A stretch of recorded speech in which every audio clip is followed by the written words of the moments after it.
estamos veniendo a hacer una actividad vinculada con poner en funciones aproximadamente 300 nuevos puestos de trabajo de temporada que se han acordado con un grupo de 8 empresas y que va a implicar que esos trabajadores están registrados y con todo el cumplimiento de la normativa legal.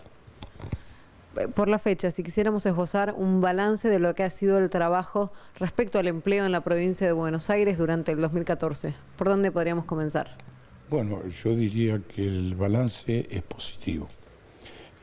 No vamos a ignorar o a silenciar algunas situaciones un poco traumáticas, digamos así, que tuvimos en especial en la industria automotriz, en las autopartistas y en las concesionarias como consecuencia de la reducción en la venta de unidades, que es un hecho por todos conocido. Pero a pesar de ello, no registramos en la provincia pérdida de puestos de trabajo significativa, hemos mejorado la calidad del trabajo, hemos reforzado los indicadores de salud y seguridad en el trabajo, que implican que los trabajadores no se han siniestrado o que no han perdido la vida en su actividad, con lo cual el balance es francamente positivo.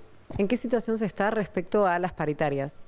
Bueno, este año precisamente nos hemos anticipado y hemos convocado a las paritarias del 2015 durante el 2014, con un matiz muy diferencial. El gobierno ofrece anticipar un tramo a partir del 1 de enero. Es decir, que el aumento comenzaría a cobrarse en una parte a partir del 1 de enero y no a partir del 1 de marzo, como ha sido en los años anteriores.